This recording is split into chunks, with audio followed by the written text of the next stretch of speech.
Les autorités apparentes révèlent maintenant que des preuves médico-légales pourraient lier cette affaire à un autre mystère.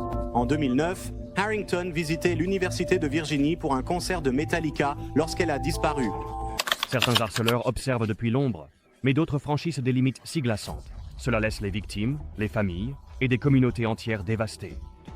Un cas se distingue, celui de Johnson Hinckley Jr., dont la fixation tordue sur une star hollywoodienne a conduit à un acte choquant qui a changé le monde à jamais.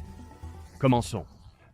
Les documents d'arrestation indiquent que sa collègue de 17 ans, Riley Whitelaw, a rejeté ses avances non désirées au travail. Elle a été retrouvée dans la salle de repos. Une journée typique au Walgreens de Colorado Springs s'est transformée en cauchemar en juin 2022, brisant la routine tranquille du magasin. Riley Whitelaw, une employée brillante et travailleuse de 17 ans, n'aurait jamais imaginé que son travail la mettrait en danger de mort. Son collègue, Joshua Johnson, avait développé une fixation sur elle, une obsession dangereuse. Cela a dégénéré en un acte de violence horrifiant. Je parie que tu aimes être étranglé. D'autres témoins ont également été appelés. L'un d'eux, le directeur adjoint de ce Walgreens. Deux autres étaient des amis de Riley. Tous les trois ont dit avoir entendu des histoires sur le comportement étrange de Johnson envers Riley. Le comportement troublant de Joshua a commencé bien avant le jour fatal. Il ne cachait pas son engouement pour Riley, malgré ses refus répétés. Riley a même signalé ses actions à ses supérieurs, mentionnant que ses avances la mettaient profondément mal à l'aise. La direction, cependant, n'a pas agi de manière décisive. La tension a atteint son paroxysme lorsque Riley a demandé des heures supplémentaires, ignorant que cela la rapprocherait de Johnson. Le 11 juin 2022, le magasin est devenu le théâtre d'un crime indicible. Alors que Riley travaillait dans la salle de repos des employés cet après-midi-là, Joshua Johnson l'a confronté. Armé d'une détermination mortelle alimentée par le rejet, il l'a attaqué dans un acte de brutalité vicieux. Les images de surveillance ont révélé que Johnson rôdait près de la zone avant le crime. Ses intentions étaient claires, rétrospectivement. Lorsque Riley n'est pas revenu à ses tâches, ses collègues ont commencé à s'inquiéter. En entrant dans la salle de repos, ils ont découvert une scène d'horreur. Le corps sans vie de Riley, entouré de signes de lutte violente. Johnson, quant à lui, a fui le magasin, laissant derrière lui des preuves accablantes, y compris son propre ADN. Les autorités ont rapidement lancé une chasse à l'homme, finissant par appréhender Johnson à des kilomètres de là. En détention, son absence glaçante de remords n'a fait qu'approfondir la tragédie de la perte de Riley. Se préparant à passer le reste de sa vie en prison sans possibilité de libération conditionnelle. En octobre 2023, Joshua Johnson a fait face à un tribunal rempli de la famille et des amis endeuillés de Riley. Il n'a montré aucune émotion lorsque le jury l'a déclaré coupable de meurtre au premier degré, le condamnant à la prison à vie sans possibilité de libération conditionnelle.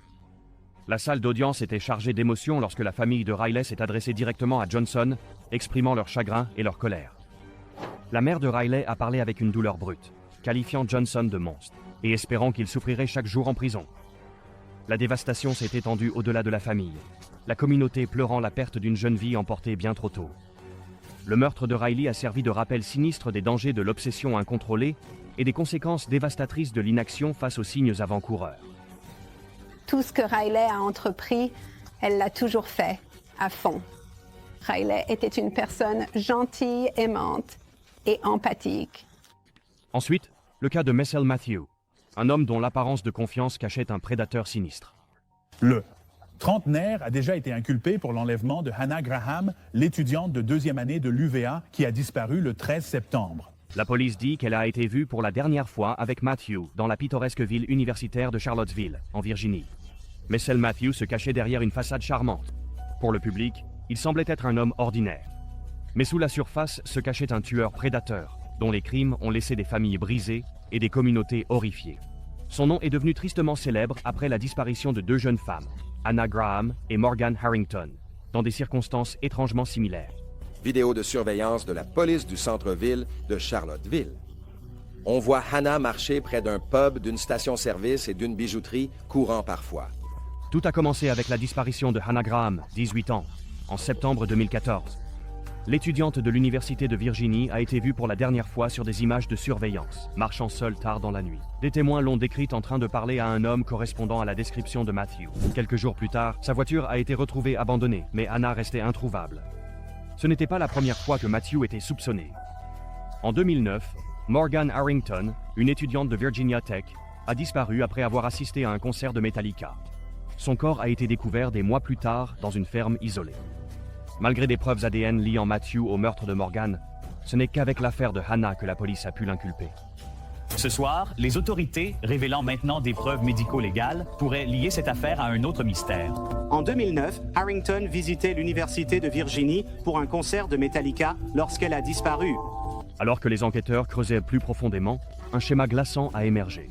Messel Matthew était un prédateur calculateur qui utilisait son charme pour attirer ses victimes avant de commettre des actes indicibles. Les deux affaires ont suscité l'indignation et la peur, beaucoup se demandant comment un individu si dangereux avait pu échapper à la justice pendant si longtemps. Sa disparition a déclenché une recherche massive et Matthew a été capturé plus tard près de Galveston, au Texas. Les restes de Graham ont été retrouvés dans une zone rurale du comté d'Albemarle en octobre de l'année dernière. La chasse à Matthew est devenue une affaire nationale. La police l'a finalement localisé sur une plage au Texas, où il a été arrêté en septembre 2014.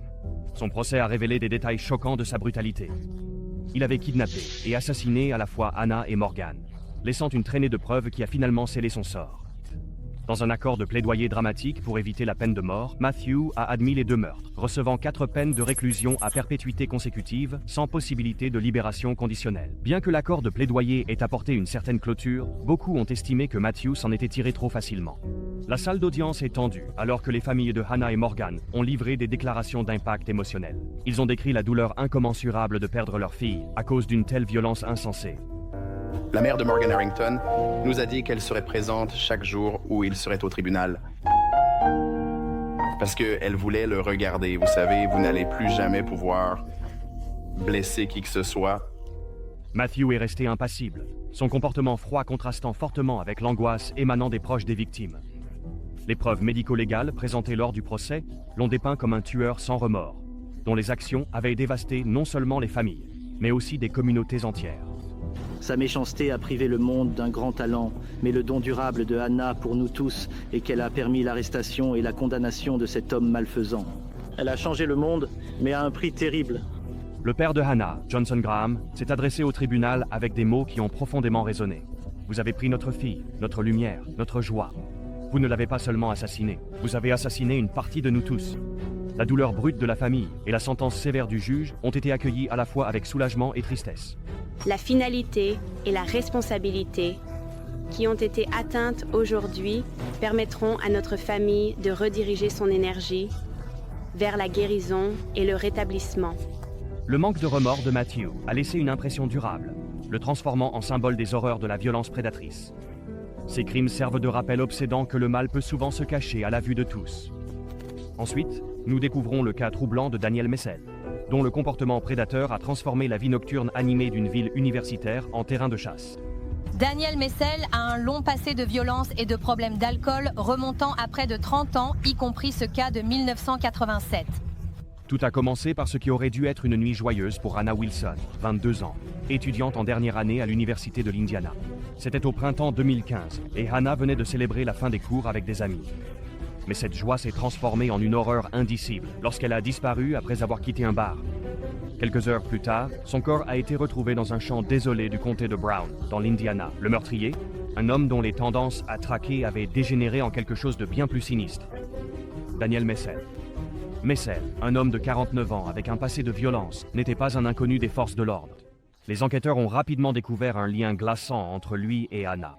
Sur la scène du crime, le téléphone de Messel a été trouvé près de son corps, le liant directement au meurtre. Mais ce n'était pas un crime isolé. Les autorités ont découvert un schéma troublant. Messel avait un passé de prédateur sur des femmes vulnérables, rôdant dans l'ombre et attendant le moment parfait pour frapper. Pour Hannah, ce moment est venu alors qu'elle essayait de rentrer chez elle, croisant sans le savoir le chemin d'un prédateur. Messel l'a attaqué avec un objet contondant, causant un traumatisme sévère qui a mis fin à sa vie. La brutalité de l'acte a choqué même les détectives chevronnés. Mais au fur et à mesure que l'enquête avançait, il est devenu clair que ce n'était pas son premier crime violent. Le condamné pour le meurtre de l'étudiante de l'IU, Hannah Wilson, a commencé à purger une peine de 80 ans de prison. Pendant le procès, le comportement antérieur de Messel a été mis en lumière. Des témoins ont révélé un homme qui avait un penchant pour traquer et harceler les femmes, avec une survivante racontant une évasion éprouvante des années plus tôt. Les procureurs ont dressé le portrait saisissant d'un homme qui prospérait grâce au pouvoir et au contrôle, ciblant de jeunes femmes comme Hannah dans le cadre de sa routine perverse. La salle d'audience était tendue alors que des preuves graphiques étaient représentées. Les photos de la scène de crime, associées aux témoignages sur les derniers moments de Hannah, ont visiblement secoué les jurés. Messel est resté stoïque. Son absence de remords a encore plus enragé ceux présents. En 2016, Daniel Messel a été reconnu coupable de meurtre au premier degré et condamné à 80 ans de prison, garantissant qu'il ne ferait plus jamais de mal à personne. Pour la famille de Hannah, la condamnation était un moment doux amer. La justice avait été rendue, mais cela ne pouvait pas ramener la jeune femme brillante et ambitieuse qu'ils avaient perdue. Lui adresser la parole a été la chose la plus difficile qu'une mère ait jamais dû faire. D'autres enquêtes ont lié Messel à d'autres crimes non résolus. Les autorités le soupçonnant dans la disparition de Lauren Spearer, une autre étudiante de l'Université de l'Indiana, qui a disparu en 2011. Bien qu'il n'ait jamais été formellement inculpé dans cette affaire, le comportement prédateur de Messel a soulevé des questions sur le nombre de victimes qu'il aurait pu faire. La salle d'audience lors de la condamnation de Messel était remplie d'émotions à vif. La mère de Hannah s'est adressée directement à l'homme qui a pris la vie de sa fille, ces mots résonnant dans le silence pesant. « Vous n'avez pas seulement pris Hannah, vous avez pris une partie de nous tous. » Messel, cependant, n'a montré aucune émotion, gardant le même comportement détaché qu'il avait affiché tout au long du procès. Son refus de reconnaître la douleur qu'il a causée n'a fait qu'approfondir l'indignation de la communauté. Passons maintenant à Londres, où Delroy Easton Graham s'en prenait aux plus vulnérables de la ville, laissant derrière lui une traînée de peur et de dévastation qui s'étendait sur des décennies. Chez lui, à proximité, les enquêteurs médico-légaux cherchaient encore des preuves contre lui. Ses crimes présumés remontent à 17 ans. Pendant près de 2 décennies, Delroy Easton Graham, tristement célèbre sous le nom de Night Stalker, rôdait dans les banlieues tranquilles du sud de Londres. Ses cibles n'étaient pas ce que la plupart des gens auraient pu imaginer. Des personnes âgées, vulnérables, qui vivaient seules. La manière calculée dont il terrorisait ses victimes transformait les quartiers en lieux de peur, laissant des communautés entières sur le qui-vive. Le règne de terreur de Graham a commencé au début des années 1990. Sous le couvert de l'obscurité, il s'introduisait dans les maisons de victimes âgées, dont l'âge variait de 60 à 90 ans. Ce qui rendait ces crimes particulièrement glaçants était le plaisir pervers qu'il tirait à prolonger leur tourment. Sa méthode était aussi stratégique qu'horrifiante. Après avoir désactivé les lignes téléphoniques et coupé l'électricité, il se glissait dans les chambres, où il attaquait ses victimes et saccageait leurs maisons. Les cicatrices psychologiques qu'il a laissées étaient dévastatrices, avec de nombreuses victimes trop terrifiées pour rester dans leur maison après les attaques. Malgré de nombreux rapports et enquêtes, la police a eu du mal à l'attraper.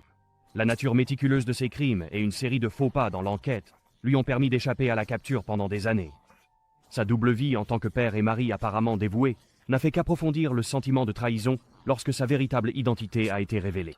Le tournant est survenu en 2009, lorsque les avancées en technologie médico-légale ont lié Grant à des preuves ADN trouvées sur plusieurs scènes de crime. La police a mené une opération sous couverture, conduisant à son arrestation alors qu'il rôdait dans les rues, à la recherche de sa prochaine victime. La police métropolitaine a dû s'excuser d'avoir manqué une occasion de l'attraper en 1999 lorsque sa voiture a été repérée sur les lieux d'un cambriolage. Lors de son procès en 2011, les procureurs ont détaillé les plus de 100 agressions qu'il a commises, le qualifiant de l'un des délinquants sexuels les plus prolifiques de l'histoire britannique. La salle d'audience a entendu des récits déchirants de survivants, dressant le portrait glaçant d'un homme qui se nourrissait de peur et de pouvoir. Graham a maintenu son innocence tout au long du procès, mais les preuves étaient irréfutables. Il a été reconnu coupable de 29 chefs d'accusation, y compris agression et cambriolage, bien que les enquêteurs croient que le nombre réel de ces crimes était bien plus élevé. Le juge lui a infligé 4 peines de réclusion à perpétuité, garantissant qu'il ne ferait plus jamais de mal à une autre victime. Le manque total de remords de Graham lors de la condamnation était un rappel glaçant de sa nature froide et calculatrice. Son expression est restée impassible, même lorsque des actions horrifiantes ont été racontées en détail. Maintenant, concentrons-nous sur Harrington, D.C., où est Johnson Hinckley Jr. Son obsession déformée s'est transformée en une tentative d'assassinat qui a ébranlé la nation jusqu'à son cœur. En 1981, une balle a frôlé de peu le cœur d'un président en exercice. C'était l'homme qui a appuyé sur la gâchette. Voici comment l'histoire se souvient de Johnson Hinckley Jr., l'homme obsessionnel qui a failli tuer Ronald Reagan. Le 30 mars 1981, la tranquillité de Harrington, D.C. a été brisée par une tentative d'assassinat qui a failli coûter la vie au président Ronald Reagan. Johnson Hinckley Jr. n'a pas agi par motivation politique, mais à cause d'une obsession glaçante pour l'actrice Jodie Foster. Son crime ne se résumait pas à un simple acte de violence. C'était l'aboutissement de plusieurs années de délire et de fixation, transformant une innocente starlette hollywoodienne en l'objet involontaire d'un plan mortel. Hinckley a écrit beaucoup de lettres à l'actrice de 19 ans qui a joué dans le film Taxi Driver. Difficultés de Hinckley ont commencé bien avant ce jour fatidique. En tant que jeune homme, il a lutté contre de profonds sentiments d'inadéquation et d'isolement, se retirant de sa famille et de ses pairs. Lors d'une projection de Taxi Driver, il a été captivé par Jodie Foster, qui jouait une jeune femme prise dans un cycle de violence. Ce qui a commencé comme une admiration s'est rapidement transformé en obsession alors qu'il suivait sa carrière et sa vie avec une détermination fanatique. Qui est-ce? Lorsque Foster s'est inscrite à l'université de Yale en 1980, Hinckley a déménagé à New Haven, Connecticut, pour la traquer. Il lui a envoyé des lettres inquiétantes, enregistré des messages audio décousus et a même tenté de l'appeler directement. Mais ses efforts pour attirer son attention échouent, le poussant à concevoir un plan choquant pour qu'elle le remarque. Le plan de Hinckley consistait à assassiner la figure la plus puissante du monde, le président des États-Unis. Dans son esprit tordu, tuer le président Reagan lui vaudrait la reconnaissance qu'il désirait de Foster. Le 30 mars 1981, armé d'un revolver calibre .22, Hinckley s'est fondu dans la foule à l'extérieur de l'hôtel Harrington Wilson, où Reagan prononçait un discours. Alors que le président sortait du bâtiment, Hinckley a ouvert le feu, touchant 4 personnes, dont Reagan.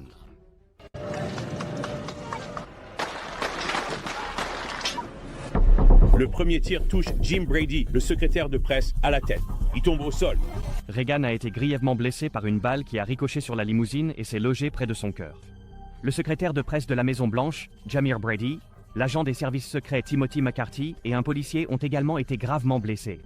La scène était chaotique alors que les agents se précipitaient pour maîtriser Hinckley, tout en assurant la sécurité de Reagan. Hinckley a été immédiatement arrêté et la nation a retenu son souffle alors que Reagan luttait pour sa vie à l'hôpital.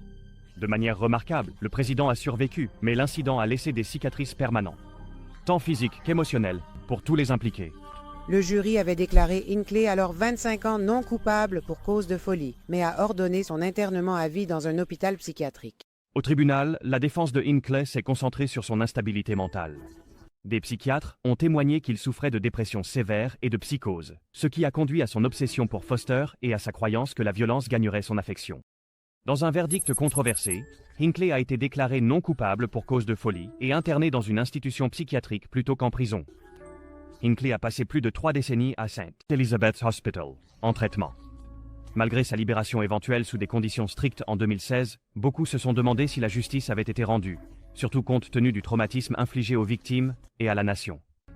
La réaction dans la salle d'audience au verdict de Hinckley était un mélange d'indignation et d'incrédulité. Les survivants, comme Jamir Brady, qui est resté handicapé à vie, sont devenus de puissants défenseurs du contrôle des armes à feu, motivés par la tragédie.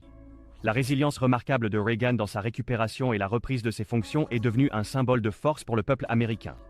Jodie Foster, le catalyseur involontaire du crime de Hinckley, a été profondément ébranlée. L'actrice parle rarement de cette épreuve, mais il est clair que le harcèlement a eu un impact durable sur sa vie. Pour des millions de personnes, l'obsession de Hinckley pour Foster était un rappel glaçant de la façon dont le délire et la fixation peuvent se transformer en tragédie nationale. Ensuite, nous nous tournons vers le cas de Jamir Miller, où un moment de colère a conduit à une tragédie irréversible, laissant des vies brisées et des questions sans réponse. Une grande histoire ce soir à 17h, des nouvelles de dernière minute à Détroit. La police de Détroit déclare qu'un homme est en garde à vue à 7h en lien avec l'enlèvement et le meurtre de l'infirmière du Detroit Medical Center, Patrice Wilson, qui a été tuée samedi. Regardez cette personne qui traîne à l'extérieur, chapeau sur la tête, masque sur le visage et une longue perruque blonde. Les procureurs et la police disent qu'il s'agit de Jamir Miller, âgé de 36 ans. Par un matin calme de mai à Detroit, Michigan, l'infirmière Patrice Wilson a terminé son service de nuit dans un hôpital local. À son insu, Jamir Miller, son ex-petit ami devenu harceleur, se cachait dans l'ombre. Alors qu'elle montait dans sa voiture, Miller l'a attaquée, s'introduisant de force dans le véhicule sous la menace d'une arme. Cet enlèvement se terminerait par un crime glaçant qui a secoué la ville jusqu'à son cœur. Et c'était un homme qui ne répondait pas à ses souhaits de la laisser tranquille. L'obsession de Miller pour Patrice a commencé après la fin de leur relation. Incapable d'accepter qu'elle passe à autre chose, il a commencé une campagne de harcèlement qui a dangereusement escaladé au fil du temps. Les autorités ont révélé plus tard que Miller avait un passé de violence, y compris des liens avec la disparition en 2011 d'une autre petite amie. Malgré son comportement alarmant, personne n'aurait pu prédire les événements horrifiants qui allaient se dérouler. Son plan présumé d'enlever son ex-petite amie, l'infirmière Patrice Wilson. Miller sait où Wilson travaille. Il sait quand elle termine son travail. Ce matin fatidique, Miller a enlevé Patrice dans le parking d'un hôpital. Les images de surveillance ont capturé le moment terrifiant, montrant sa lutte désespérée pour se libérer. Tragiquement, son corps a été découvert le lendemain dans le coffre de sa voiture, abandonné dans un quartier à des kilomètres de là. Elle avait été abattue d'une balle dans la tête. Une exécution froide et calculée. Son agresseur s'enfuyant à toute vitesse conduisant son SUV Lincoln. Wilson a ensuite été retrouvée entassée dans le coffre de ce SUV. Elle avait été tuée par balle. L'affaire s'est rapidement dénouée alors que les détectives retracèrent les mouvements de Miller, utilisant des images de surveillance, des témoignages et des preuves numériques. Les enquêteurs ont monté un dossier accablant. Miller a tenté d'échapper à la justice mais a été arrêté quelques jours plus tard. Son casier judiciaire, qui comprenait de multiples infractions, dressait le portrait d'un homme avec une rage incontrôlée et un passé dangereux. Elle essayait simplement de vivre sa vie, de travailler dur et de rompre une relation qu'elle savait mauvaise pour elle. Lors de son procès, les procureurs ont mis en avant le schéma de Miller visant des femmes qui le rejetaient. Les témoignages de membres de la famille, d'amis et même d'inconnus ont illustré la peur et la dévastation qu'il laissait dans son sillage. Son absence glaçante de remords était pleinement visible alors que les preuves s'accumulaient contre lui. Miller a plaidé coupable de meurtre au premier degré et d'enlèvement, risquant une peine de réclusion à perpétuité sans possibilité de libération conditionnelle. La salle d'audience était tendue alors que la famille de Patrice l'affrontait, leur voix tremblant de chagrin et de colère. Malgré leurs supplications émues, Miller est resté froid, son expression dépourvue de remords.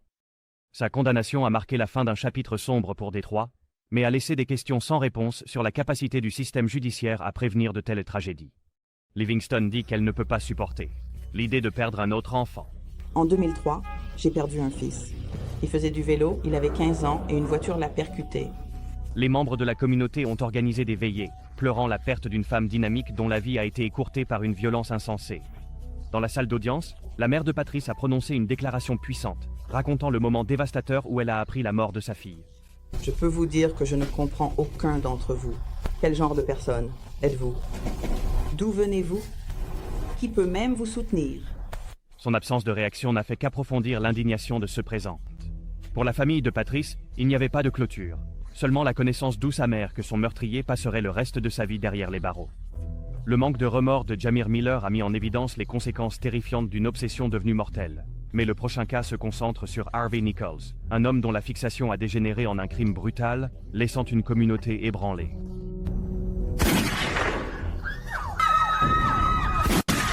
J'ai entendu des coups de feu et je me suis jetée à couvert. C'était horrible. Tout s'est passé si vite et la prochaine chose que je vois, c'est l'arme. Le 13 septembre 2005, le magasin Harvey Nichols, connu pour son glamour, est devenu le théâtre d'un crime effroyable. Au milieu, des acheteurs pressés, Michael Petch, un ancien agent de sécurité, s'est approché de Claire Bernal, une consultante en beauté de 22 ans, avec une intention glaçante. En quelques secondes, le magasin s'est transformé d'un havre de luxe en une scène de chaos, alors que Michael mettait en œuvre son plan dévastateur. C'est au magasin Harvey Nichols à Londres ce soir. La police a déclaré qu'un homme et une femme ont été déclarés morts dans le magasin. Michael Petch était devenu obsédé par Claire après une brève relation. Lorsque Claire a mis fin à leur relation, son comportement a dégénéré. Il a commencé à la harceler sans relâche, envoyant des messages menaçants et suivant chacun de ses mouvements. Claire, terrifiée, l'a signalé aux autorités. Michael a été arrêté et accusé de harcèlement. Mais malgré sa libération sous caution avec des conditions strictes, il a continué à suivre Claire. Le jour du meurtre, Michael a échappé à la sécurité de Harvey Nichols. Armé d'un pistolet de 9 mm, qu'il avait introduit clandestinement au Royaume-Uni depuis la Slovaquie, il a suivi Claire dans le hall de beauté. Des témoins ont ensuite rappelé l'avoir vu arpenter près de son comptoir, le visage sombre de colère. Alors que Claire discutait avec un collègue, Michael a sorti son arme et lui a tiré une balle dans l'arrière de la tête. Elle s'est effondrée instantanément. Ce que nous avons établi, 4 tirs, un autre tir dans le plafond, il s'est tourné l'arme contre lui-même.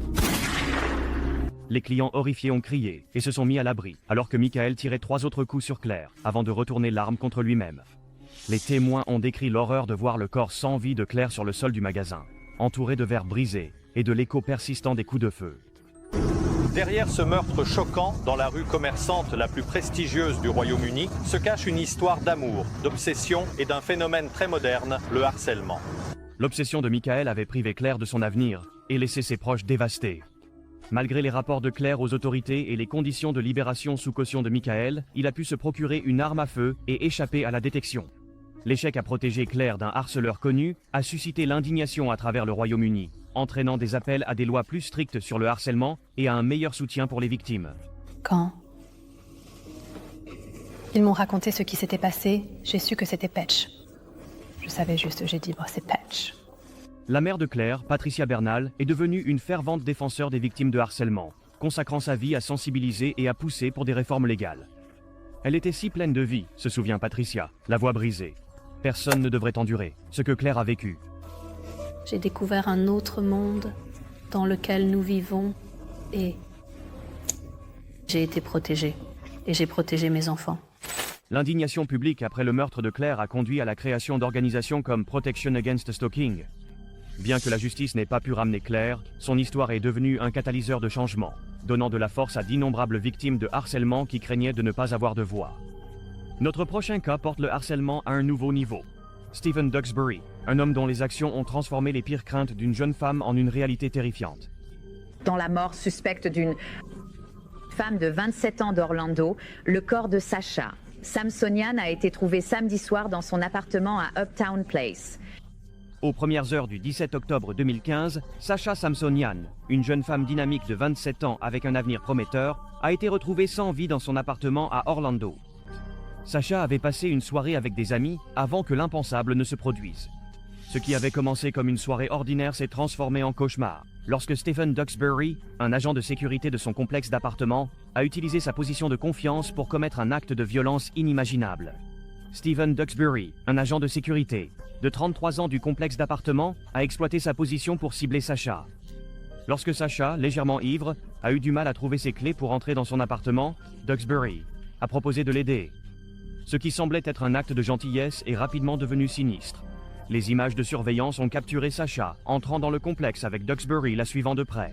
Une image glaçante qui entrait plus tard les enquêteurs. En tant qu'agent de sécurité, il a utilisé son accès pour s'en prendre à quelqu'un de très vulnérable.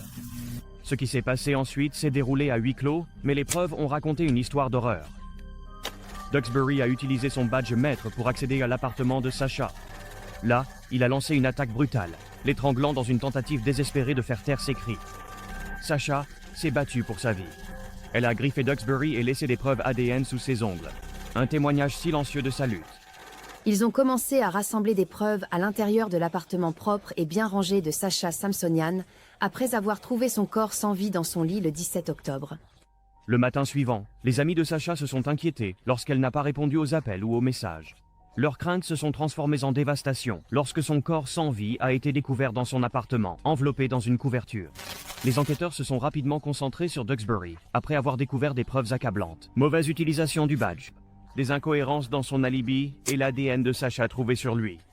La communauté, autrefois confiante envers leur personnel de sécurité, a été laissée sous le choc et dans la peur. C'est le résultat d'une asphyxie et d'un type particulier d'asphyxie, la strangulation manuelle. Le procès a été éprouvant. L'accusation a méticuleusement exposé les preuves, dressant le portrait glaçant d'un homme qui a trahi sa position de confiance pour ses désirs tordus. La famille et les amis de Sasha ont rempli la salle d'audience. Leur chagrin était palpable alors qu'ils revivaient les détails horrifiants de ces derniers moments. Duxbury, qui n'a montré aucun remords, a clamé son innocence et a tenté de rejeter la faute sur d'autres. Mais les preuves étaient accablantes. Le jury a délibéré pendant seulement 5 heures avant de le déclarer coupable de meurtre au premier degré, de tentative d'agression sexuelle et de cambriolage. Il a été condamné à la réclusion à perpétuité sans possibilité de libération conditionnelle, garantissant qu'il ne ferait plus jamais de mal à une autre victime innocente. La mère de Sasha s'est tenue devant le tribunal, sa voix tremblante mais déterminée, décrivant le vide laissé dans leur vie. Les amis ont raconté la chaleur et l'ambition de Sasha, contrastant l'avenir brillant qu'elle avait avec l'obscurité de sa fin. L'attitude froide et détachée de Duxbury pendant ses témoignages a ajouté une couche supplémentaire de douleur pour ceux qui cherchaient à tourner la page. L'affaire a servi de rappel glaçant de la façon dont les prédateurs peuvent se cacher à la vue de tous, même sous le déguisement de la protection. L'image obsédante des derniers moments de Sasha et de sa lutte pour survivre a laissé une marque indélébile sur la communauté et au-delà. Mais si cette trahison de confiance vous a choqué, le prochain cas va encore plus loin. Martin Muniz, un homme qui s'en prenait à ceux qui lui étaient les plus proches. Je suis sérieux, je ne suis pas fou. Et vous pouvez aller à l'adresse sur Verify. L'adresse est 3719 McCourt. Mais je veux que vous me menotiez d'abord. Cela a commencé comme une soirée ordinaire de janvier 2023 sur McCourt à Cleveland, où un quartier tranquille s'est transformé en cauchemar. 4 membres de la famille ont été brutalement abattus dans leur propre maison, et une fillette de 8 ans a été grièvement blessée mais s'accroche à la vie. L'attaquant ? Un parent en qui ils avaient autrefois confiance, Martin Muniz. Ce massacre n'était pas aléatoire. C'était une éruption de violence calculée qui a choqué toute une communauté. La relation de Muniz avec sa famille avait toujours été tendue. Il se heurtait souvent à eux à cause de vexations perçues et de tensions non résolues. Le 13 janvier 2023, Martin Muniz est arrivé à la maison familiale avec la vengeance en tête. Armé d'un pistolet, il s'est d'abord retourné contre son père, lui tirant dessus à bout portant. Sa sœur, son petit ami et leur mère ont suivi, chacun abattu de sang-froid. Je suis l'une des personnes, encore une fois, vous avez dit. Qui a-t-il dit qu'il peut est la sœur? Et qui fait n'importe quel changement. C'est la sœur, elle s'appelle Angélique, le mari, Paune, 2 enfants. Alors que le chaos éclatait, Muniz avait dans sa ligne de mire le plus jeune membre de la famille, une fillette de 8 ans. Bien que grièvement blessée, elle a réussi à survivre à l'épreuve, devenant le témoin clé de cette tragédie inconcevable. Muniz ne s'est pas enfui immédiatement. Au lieu de cela, il est sorti de la maison avec un calme glaçant, presque comme si rien ne s'était passé. La police a appréhendé Muniz plus tard dans la soirée, à quelques pâtés de maison de la Seine. Lors de l'interrogatoire, il n'a montré aucun remords, blâmant plutôt ses actions sur des troubles internes et des griefs familiaux de longue date. Les enquêteurs ont rapidement reconstitué la séquence des événements, en utilisant des preuves médico-légales, des déclarations de témoins et le témoignage de la fillette survivante. Eh bien, j'ai essayé de tuer toute la famille de ma sœur, mais 2 d'entre eux ont eu de la chance et ont survécu. Le casier judiciaire de Muniz montrait un passé sombre, y compris un lien avec un meurtre non résolu de 2013 dans le New Jersey. Cette révélation a dressé un portrait plus clair d'un homme au passé violent, dont la rage avait maintenant débordé en un massacre. Sa propre confession a scellé son sort, car il a admis avoir appuyé sur la gâchette dans un moment de colère incontrôlable. Au tribunal, les détails du crime ont stupéfié même les procureurs chevronnés. Sa défense a tenté de plaider une responsabilité diminuée, invoquant une instabilité mentale, mais le jury n'a pas été convaincu. Le verdict, coupable de tous les chefs d'accusation de meurtre, tentative de meurtre et de multiples charges connexes. Muniz a été condamné à la prison à vie sans possibilité de libération conditionnelle, une punition que certains membres de la famille ont jugée encore trop clémente pour les horreurs qu'il a infligées. La famille est maintenant venue du monde entier pour dire adieu et être présente, alors que la petite Iyana, âgée de 8 ans, continue de se battre. Les membres de la famille des victimes ont exprimé leur chagrin et leur colère, un parent qualifiant Muniz de monstre déguisé. La survivante de 8 ans, maintenant en thérapie, fait face à une vie de traumatisme, hantée par les souvenirs de cette nuit-là. Le suspect semblait presque sourire lorsque le procureur a mentionné ses victimes. Muniz, quant à lui, est resté impassible, son absence de remords alimentant encore plus l'angoisse de ceux qui restent. À l'extérieur du tribunal, voisins et amis ont allumé des bougies et organisé des veillées pour la famille assassinée, luttant avec la réalité qu'un tel mal avait vécu parmi eux. Cette affaire a laissé une cicatrice indélébile sur la communauté, un rappel glaçant de la profondeur à laquelle la trahison peut blesser. Le cas suivant porte le harcèlement à un tout autre niveau. Joshua Stimson n'a pas seulement pris une vie. Son comportement calculé et obsessionnel a révélé un prédateur terrifiant qui ne reculait devant rien pour contrôler sa victime. Joshua Stimson est devenu de plus en plus menaçant après que Molly a mis fin à leur relation lorsqu'il s'est présenté à sa salle de sport ce jour-là. Molly McLaren était une jeune femme brillante et ambitieuse de 23 ans avec tout son avenir devant elle.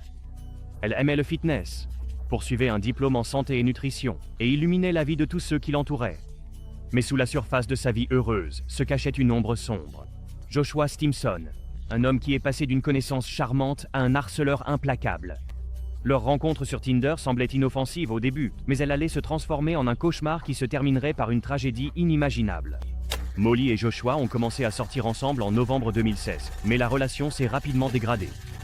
Stimson montrait un comportement obsessionnel et contrôlant, la bombardant de messages, surveillant ses réseaux sociaux et réagissant avec colère lorsque les choses n'allaient pas dans son sens. Molly a mis fin à la relation en juin 2017, mais Stimson a refusé d'accepter sa décision. Il s'est très rapidement transformé en un personnage très méchant et manipulateur. Elle était bouleversée chaque jour. Son harcèlement a rapidement escaladé. Il a commencé à laisser des messages cryptiques sur Facebook, mentionnant Molly par son nom et insinuant qu'elle était volage. Il la suivait également dans des lieux publics, y compris à sa salle de sport, où les caméras de surveillance l'ont ensuite révélé en train de l'observer à chaque mouvement. Malgré les tentatives de Molly pour couper les ponts et même après avoir signalé Stimson à la police, il a continué à se fixer sur elle, transformant sa vie en un état constant de peur et d'anxiété. Lorsque les caméras de surveillance ont capturé Stimson suivant Molly jusqu'à une salle de sport dans la zone portuaire de Chatham, il était déjà coupable de la harceler. Le 29 juin 2017, Molly a décidé de s'entraîner à la salle de sport à Chatham, dans le Kent, espérant retrouver un semblant de normalité. À son insu, Stimson l'attendait dans le parking, ayant méticuleusement planifié son attaque. Les caméras de surveillance ont capturé son comportement glaçant alors qu'il la suivait à l'intérieur, restant proche mais gardant ses distances, un prédateur traquant sa proie. Lorsque Molly a quitté la salle de sport et est montée dans sa voiture, Stimson a frappé. Armé d'un couteau qu'il avait acheté quelques jours plus tôt, il s'est introduit de force dans son véhicule et a commencé une attaque vicieuse. Molly s'est battue désespérément pour s'échapper, mais la rage de Stimson était implacable. Lorsque les services d'urgence sont arrivés, Molly avait succombé à ses blessures. Elle avait été poignardée plus de 75 fois. Stimson a été arrêtée sur les lieux, ensanglantée et impénitente. Lors de son procès, l'accusation a présenté une montagne de preuves démontrant son intention calculée, de ses comportements de harcèlement à l'achat de l'arme du crime.